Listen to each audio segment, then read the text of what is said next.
Puji Tuhan, saudara-saudara, buka mata lebar-lebar melihat yang sedang terjadi, ya.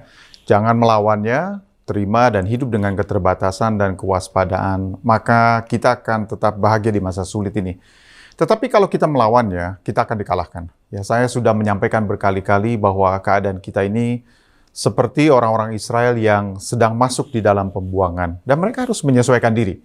Ya, kita harus hidup di tengah-tengah tiga hal ini, yaitu pandemi, lalu tekanan ekonomi, dan pengaruh dari social distancing. Nah, kita jangan jadi mudah gusar, sebab itu hanya menunjukkan bahwa kita sebenarnya sedang tertekan, sedang stres. Kita stres berat pun keadaan akan makin membahayakan untuk kita semua. Mengapa kita stres, mudah gusar dan marah? Karena mungkin setengah dari tenaga kita telah pakai untuk melawan apa yang tidak bisa kita lawan. Saudara-saudara, kita akan kehabisan tenaga. Saudara tidak akan tahan mendengar anak-anak melawan nasihat. Dan memang sekarang ini mereka yang muda bisa membawa resiko itu ke rumah. Kalau mereka yang muda tidak waspada, kita yang di rumah akan jadi korban berikutnya. Jika saudara-saudara yang muda sudah berkeluarga nanti, apa yang orang tuamu katakan hari ini akan kamu katakan juga pada anak-anakmu. Nah, ketahuilah bahwa di luar negeri tentu penanganannya bisa lebih keras dengan kondisi seperti yang sedang kita hadapi saat ini di negeri kita, ya. Jika terus-menerus kita tidak menyadari bahaya ini, maka akan semakin lama kita lepas dari semua ini. Jadi kita berdoa agar Tuhan memberkati pemerintah kita dengan kerjasama masyarakatnya. Saudara-saudara ingat ya, tidak ada orang yang akan minta maaf karena telah memaparkan kepada Anda virus ini secara tidak sengaja. Sekalipun mungkin Anda tahu orangnya. Dan akhirnya orang-orang dekat Anda yang kena bahaya dan bisa berakibat fatal. Ingat, tidak ada orang yang akan menyatakan permohonan maaf, tidak, ya. Jadi mereka mungkin akan berkata, terimalah nasib Anda. Nah, jadi bersabarlah saudara-saudara kalau kita meminta agar Tuhan akan membuka jalan dengan menyediakan vaksin. Kita doakan supaya semua sungguh-sungguh diberkati oleh Tuhan. Bersabarlah, tenanglah, dan biarlah Tuhan menuntun jalan kita semua. Dan juga jangan lupa saudara-saudara untuk selalu menjaga keseimbangan ini, ya. Bagaimana waspada tetapi tidak ketakutan, antara kewajiban mengenali musuh kita sebenarnya tanpa harus terobsesi, antara menasihati yang bisa menimbulkan kekhawatiran dan menakut-nakuti atau meremehkan malah, ya. Antara menghibur tetapi sadar diri bahwa orang lainlah yang akan menjalaninya sampai kepada akhirnya sendirian saja dan kita mungkin tidak bisa menemani. Sebelum kita mendengar firman Allah, mari kita tundukkan kepala beberapa saat dan berdoa. Bapa, kami berdoa untuk para dokter dan perawat, mereka yang berada di garis depan menangani langsung pasien corona, supaya mereka tetap terlindung dan terjaga. Buatlah mereka tetap kuat dan waspada sementara melayani. Dan tolonglah beri kesadaran yang baik kepada kami, agar tidak membebani lagi mereka dengan bertindak ceroboh dan sengaja yang bisa berakibat fatal, baik untuk mereka yang kami doakan, maupun untuk kami sendiri dan untuk orang-orang lainnya yang kami kasihi. Berkati firman yang akan kami dengarkan hari ini ya Bapa, di dalam nama Tuhan Yesus. Haleluya. Amin. Saudara-saudara, mari kita baca Mazmur pasal yang ke-23. Mazmur yang sangat terkenal, cukup ayat yang pertamanya saja ya. Mazmur Daud, Tuhan adalah gembalaku, takkan kekurangan aku. Saudara-saudara, satu kali seorang filsuf dan teolog keturunan Jerman Amerika itu Paul Tillich, yang dianggap sebagai salah satu dari teolog paling berpengaruh di abad ke-20, berkata, ketika saya berumur 17 tahun, saya percaya kepada Allah. Sekarang saya berusia 70 tahun dan saya masih percaya kepada Allah, hanya saja kepada Allah yang berbeda. Nah, maksud daripada anak Tuhan ini yang bernama Paul Tillich adalah bahwa perjalanan hidupnya, pengalaman, membuat gambarannya tentang Allah itu berubah, lebih lengkap dan lebih mendarat. Nah, memang ketika Tuhan berkata kepada Petrus misalnya, Yesus berkata, ikuti aku, di ujung dari pelayanannya, saudara-saudara, di Danau Tiberias, Yesus menjumpai murid-muridnya. Saya bacakan Yohanes 21. Kemudian Yesus menampakkan diri lagi kepada murid-muridnya di pantai Danau Tiberias, dan ia menampakkan diri sebagai berikut. Di pantai itu berkumpul Simon Petrus, Thomas yang disebut Didimus, Nathanael dari Kana yang di Galilea, anak-anak Zebedeus, dan dua orang muridnya yang lain. Dan saudara-saudara, dalam ayatnya yang ke-19 dikatakan, dan hal itu dikatakannya untuk menyatakan bagaimana Petrus akan mati dan memuliakan Allah. Sesudah mengatakan demikian, ia berkata kepada Petrus, "Ikutlah aku." Saudara-saudara, ketahuilah bahwa 3,5 tahun sebelumnya, di dalam Matius pasal yang keempat, ayat 18 dan 19, dan ketika Yesus sedang berjalan menyusur Danau Galilea, ia melihat dua orang bersaudara, yaitu Simon, yang disebut Petrus, dan Andreas, saudaranya. Mereka sedang menebarkan jala di danau, sebab mereka penjala ikan. Yesus berkata kepada mereka, "Mari ikutlah aku, dan kamu akan kujadikan penjala manusia." Nah, kalau saudara perhatikan, artinya begini, melalui berbagai pengalaman jatuh bangun dari Petrus, sekarang ia disuruh mengikuti lagi Yesus, tetapi dengan cara yang berbeda, lebih berhikmat, lebih matang, dan lebih baik, dan untuk membela kepentingan yang lebih besar, bukan kepentingan diri sendiri saja. Nah, mengenai Mazmur pasal 23 ini, saudara-saudara, memang tidak ada yang tahu siapa yang memulai, sehingga Mazmur 23 ini lebih sering digunakan di dalam acara terkait dengan penghiburan, pemakaman. Bahkan di kalangan orang Yahudi dewasa ini, Mazmur 23 memang lebih banyak dipakai untuk acara-acara kedukaan. Jika dilihat dari jenis sastranya, pasal ini termasuk kategori Song of Trust, ya, nyanyian keyakinan dan kepercayaan. Nah, awalnya pasal ini digunakan untuk waktu-waktu khusus di hari-hari penting bagi orang Yahudi, walaupun tidak masuk di dalam liturgi khusus mereka. Ini adalah sebuah nyanyian, a song, dengan latar belakang waktu Daud dikejar-kejar oleh Saul, ia harus sembunyi di beberapa tempat, nyaris ditemukan dan dikhianati oleh orang-orang, dan kebencian Saul kepada Daud karena melihat Daud sebagai ancaman. Jadi ingatlah saudara-saudara, situasinya itu seperti gambaran yang pernah saudara lihat, itu seekor burung yang membuat sangkarnya di dahan yang terletak tidak jauh dari air terjun. Pasal ini, saudara-saudara, adalah pasal yang paling populer di dalam kitab Mazmur. Disebut sebagai Mizmor le David. Mungkin itu sebabnya ia tidak digolongkan dalam liturgi tertentu supaya dapat digunakan di mana saja. Karena dianggap sebagai salah satu yang paling bagus menghiburkan hati, maka saudara-saudara dibiarkan floating, yang melayang. Dapat dipakai kapan saja untuk tujuan apa saja. Pasal 23 ini yang berisi tentang keyakinan, tentang pemeliharaan Allah, dan arti dipelihara dan dikasih oleh Tuhan. Dan bahwa Allah yang menyertai, Allah yang melindungi, dan Allah yang menuntun sepanjang jalan. Juga saudara temukan bahwa gambaran diri Daud sebagai domba, artinya Daud melihatnya, menuliskannya dari sudut pandang domba, dan juga sudut pandang tamu perjalanan yang diminyaki kepalanya dan diberikan minuman segar. Dan seorang yang sangat ingin sekali melayani di rumah Tuhan seumur hidupnya. Saudara-saudara, Daud menuliskan sekali lagi dari perspektif domba. Bagaimana ia melihat caranya ia diperlakukan oleh sang gembala, yaitu Tuhan sendiri. Itu yang menghibur dan meyakinkannya menghadapi tantangan-tantangan yang sedang ia hadapi, termasuk saat ketika ia dikejar-kejar oleh Saul. Nah, saya ingin kita mengerti di sini bahwa semakin kita tahu bagaimana caranya Tuhan memperlakukan kita, akan semakin adil kita bisa memperlakukan orang lain. Percayalah ya, kita pada dasarnya hanya bisa membagi apa yang kita punya. Kalau kita tidak punya pengertian, mana mungkin kita bisa mengerti orang lain. Kalau kita tahu betapa kita disayang oleh Tuhan, maka kasih yang sama dapat kita bagikan kepada orang-orang lain. Inilah yang terjadi sebenarnya pada saat orang bertobat. Perubahan radikal dalam diri seseorang. Amin, saudara-saudara ya. Mazmur 23 itu mengajari saya dan saudara beberapa kebenaran penting. Yang pertama, tidak ada seorang pun selain Tuhan sendiri atau Yesus yang bisa mengerjakan pekerjaan seorang gembala ya di dalam arti yang sesungguhnya. Nah, gambaran tentang Allah berurusan dengan umatnya seperti seorang gembala kepada kawanan dombanya adalah inisiatif Allah. Allah disebut sebagai gembala di dalam kitab-kitab sebelum Mazmur beberapa kali. Contohnya, Kejadian pasal yang ke-48 ayat 15 yang berkata begini, sesudah itu diberkatinya Yusuf katanya, nenekku dan ayahku Abraham dan Ishak telah hidup di hadapan Allah. Allah itu sebagai Allah yang telah menjadi gembalaku selama hidupku sampai sekarang. Atau mungkin kalau dari firman Allah yang hidup, Kejadian 49 ayat 24. Tetapi senjata mereka yang dihancurkan oleh yang maha kuasa, pelindung Yakub, gembala batu karang Israel.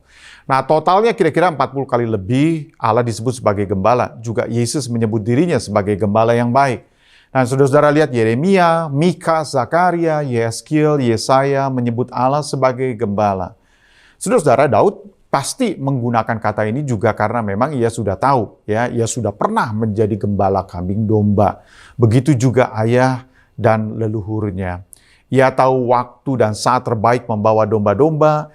Ia tahu musuh yang paling berbahaya itu apa. Ia tahu tempat terbaik dan teraman. Ia tahu tempat di mana domba-domba harus minum. Ia tahu bahwa sepanjang ia masih bertahan sebagai gembala yang menggembalakan domba-domba, domba-domba itu tidak akan ketakutan dan tercerai-berai. Nah, Yesus menyebut dirinya sebagai gembala yang baik. Yohanes 4:10 ayat yang ke-14. Akulah gembala yang baik, dan aku mengenal domba-dombaku, dan domba-dombaku mengenal aku. Nah, semua karakter Allah sebagai gembala agung ada pada Yesus. Ia berbicara kepada domba-dombanya, sehingga mereka mengenal suaranya. Ia menuntun mereka kepada ajaran dan kerohanian yang sangat menyegarkan, tidak seperti ahli Taurat dan orang Farisi, yang justru membuat orang berdosa tetap berdosa. Beban kerohanian yang memberatkan hati orang dan menyulitkan mereka untuk hidup. Saudara-saudara, Yesus menyerahkan nyawanya untuk domba-dombanya. Yohanes pasal yang ke-10 ayat 15 berkata begini, sama seperti Bapa mengenal aku dan aku mengenal Bapa, dan aku memberikan nyawaku bagi domba-dombaku. Saudara-saudara, Yesus melihat orang-orang yang ada pada waktu itu seperti kawanan domba yang tanpa gembala. Tidak ada yang memimpin, tidak ada yang memberi makan rohani mereka, memastikan keamanan mereka, yang menuntun ke sumber yang menyegarkan. Semua kelelahan, ya masing-masing mencari jalannya sendiri dan mencari keselamatannya sendiri. Matius pasal yang ke-9 ayat 36 berkata begini, saudara-saudara, melihat orang banyak itu, tergeraklah hati Yesus oleh belas kasihan kepada mereka. Karena mereka lelah dan terlantar, seperti domba yang tidak bergembala. Hal kedua, saudara-saudara, kalau kita menyerahkan diri kita kepada gembala agung itu, kita menjadi orang yang sangat beruntung. Kita memiliki yang utama, ya, dalam hidup ini yang sangat menentukan, yaitu Yesus sebagai gembala kita. Sumber perlindungan di tengah bahaya, sumber perlindungan di tengah ketidakpastian dan ancaman. Dikatakan bahwa gada dan tongkatnya, saudara-saudara, yang sering diumpamakan tongkat yang sama, yang bisa berfungsi untuk melindungi maupun untuk memimpin. Daud sendiri merasa bahwa sebagai seorang raja, ia dituntut yang sama juga. Nah, saudara-saudara, kepemimpinan kepada umat Tuhan bukanlah seperti gaya perusahaan antara manajer dengan karyawan, melainkan kepemimpinan seperti gembala dengan domba-dombanya. Nah, perhatikan ayat ini ya. Mazmur 78 ayat yang ke-70 sampai 72. Dipilihnya Daud, hambanya, diambilnya dia dari antara kandang-kandang kambing domba. Dari tempat domba-domba yang menyusui, didatangkannya dia untuk menggembalakan Yakub umatnya dan Israel miliknya sendiri. Ia menggembalakan mereka dengan ketulusan hatinya dan menuntun mereka dengan kecakapan tangannya. Saudara-saudara, Daud dipilih dari antara domba-domba yang ada untuk memimpin kawanan, atau kita sebut sebagai sesama kawanan domba. Kepemimpinan umat Allah menganut prinsip sederhana ini. A good leader is a good follower. 600 tahun sebelum Aristoteles lahir, Raja Daud telah menunjukkan ini, bahwa seorang pemimpin yang baik, biasanya dulunya ia adalah seorang pengikut yang baik. Itulah juga yang dituliskan oleh Bernhard Kruder, seorang konsultan bisnis yang mengutip ucapan Aristoteles, "He who cannot be a good follower cannot be a good leader." Saudara-saudara, perhatikan juga kedua ayat yang akan saya bacakan ini, Yehezkiel pasal yang ke-34 ayat 23. Aku akan mengangkat satu orang gembala atas mereka yang akan menggembalakannya, yaitu Daud, hambaku. Dia akan menggembalakan mereka dan menjadi gembalanya. Lalu bunyi yang setara, Mika pasal 5 ayat yang keempat, maka ia akan bertindak dan akan menggembalakan mereka dalam kekuatan Tuhan, dalam kemegahan nama Tuhan Allahnya. Mereka akan tinggal tetap, sebab sekarang ia menjadi besar sampai ke ujung bumi. Saudara-saudara, Tuhan mengangkat seorang yang akan menggembalakan umatnya. Mereka, keturunan Israel, adalah keturunan para penggembala. Misalnya di dalam Kejadian pasal yang ke-46, saudara-saudara, juga dalam peristiwa Yusuf ya, dalam hal ini ayat 31 berkatalah Yusuf kepada saudara-saudaranya dan kepada keluarga ayahnya itu, "Aku mau menghadap Firaun dan memberitahukan kepadanya, saudara-saudaraku dan keluarga ayahku yang tinggal di tanah Kanaan telah datang kepadaku. Orang-orang itu gembala kambing domba, sebab mereka itu pemelihara ternak dan kambing dombanya, lembu sapinya dan segala miliknya telah dibawa mereka. Apabila Firaun memanggil kamu dan bertanya, apakah pekerjaanmu?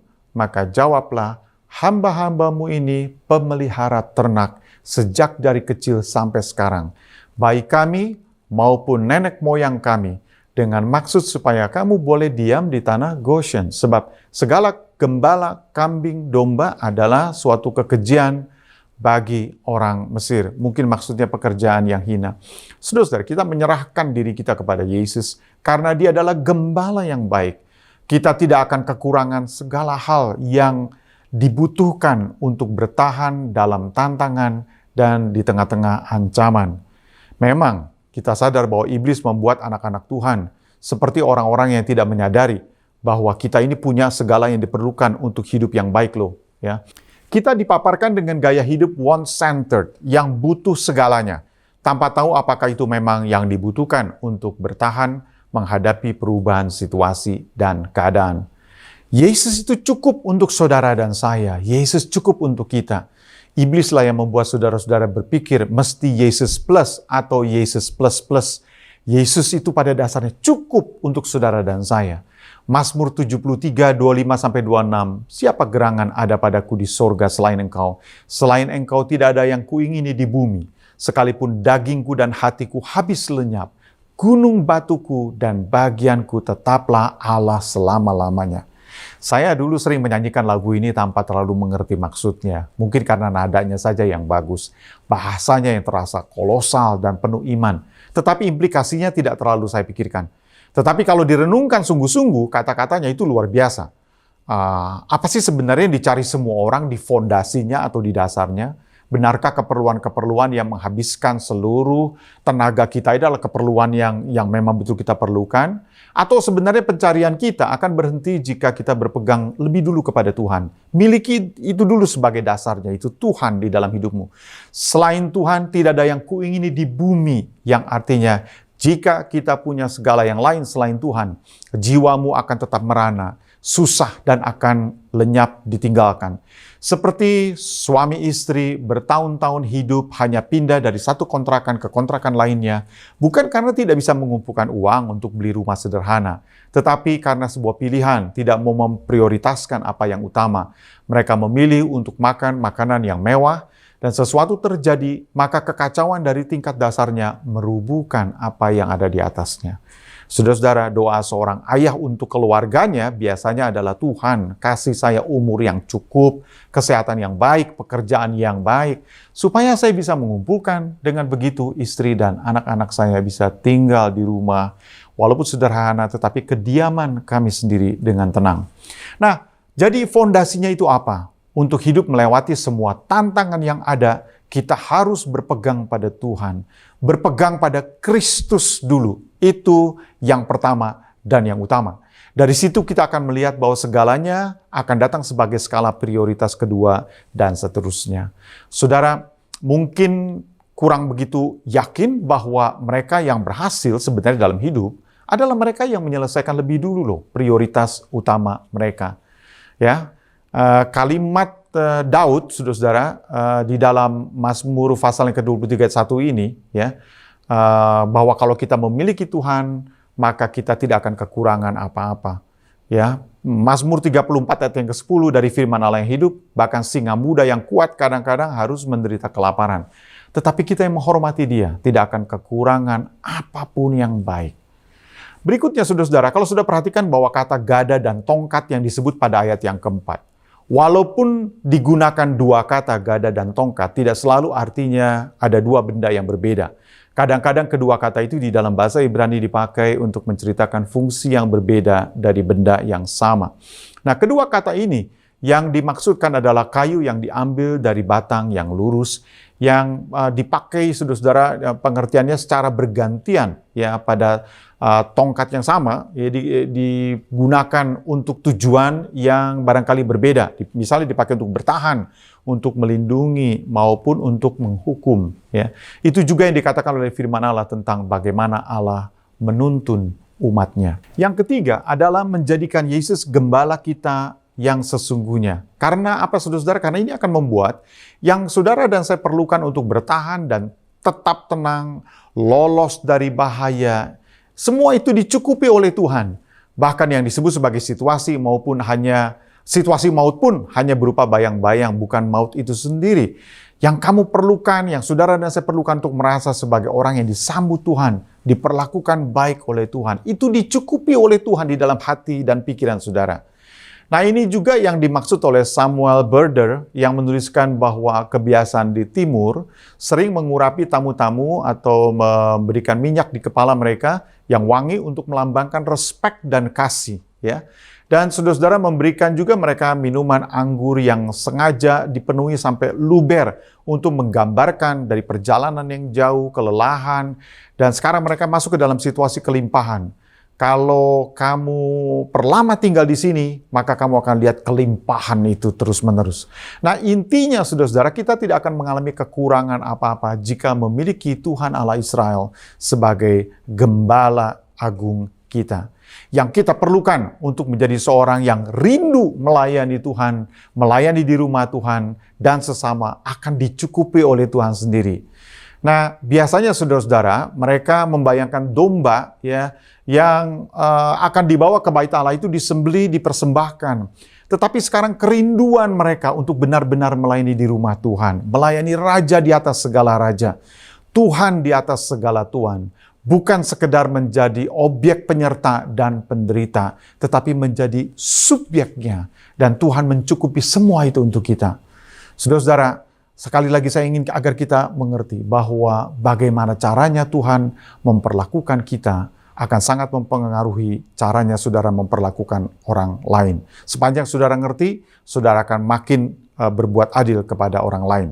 Dan ingatlah saudara-saudara bahwa tidak ada seorang pun selain Tuhan sendiri atau Yesus yang mengerjakan pekerjaan seorang gembala dalam arti yang sesungguhnya. Jangan berharap kepada manusia tapi lihat Yesus.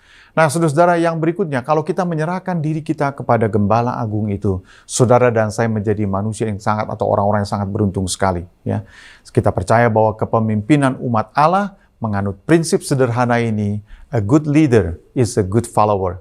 Ya, 600 tahun sekali lagi sebelum Aristoteles lahir, Raja Daud telah menunjukkan itu, bahwa seorang pemimpin yang baik biasanya berasal dari pengikut yang baik. Nah, saudara-saudara, dari seluruh apa yang saya sampaikan ini, inti yang harus saudara tangkap adalah bahwa kita hidup tidak akan kekurangan untuk hal-hal yang baik, kata firman Allah. Bukan berarti bahwa saudara dan saya tidak akan mengalami kesulitan, kekurangan hal-hal tertentu. Ini bicara tentang semua hal yang baik yang diperlukan untuk menjalani hidup ini berkenan kepada Allah. Semua itu dicukupi oleh Tuhan sendiri. Mari kita tundukkan kepala di hadapan Tuhan. Bapa di surga, kami berdoa supaya Engkau akan sekali lagi ya Bapa, menuntun hati pikiran kami. Dari pasal 23 kitab Mazmur yang sangat terkenal, yang sering kali kami lewati di dalam pembacaan rutin kami. Tuhan Yesus, berbicaralah. Sungguh Tuhan, kalau kami punya Tuhan, kami memiliki Engkau di dalam hati kami. Kami memiliki Yesus di dalam hati kami. Kami tidak akan kekurangan apapun yang baik untuk hidup ini. Terima kasih Tuhan Yesus. Kami berdoa Tuhan untuk anak-anak-Mu yang membutuhkan pemulihan, yang membutuhkan kekuatan, sukacita. Engkaulah Tuhan yang mencukupi. Di dalam nama Tuhan Yesus Kristus, tuntunlah kami untuk melakukan perjamuan kudus pada hari ini. Haleluya. Amin.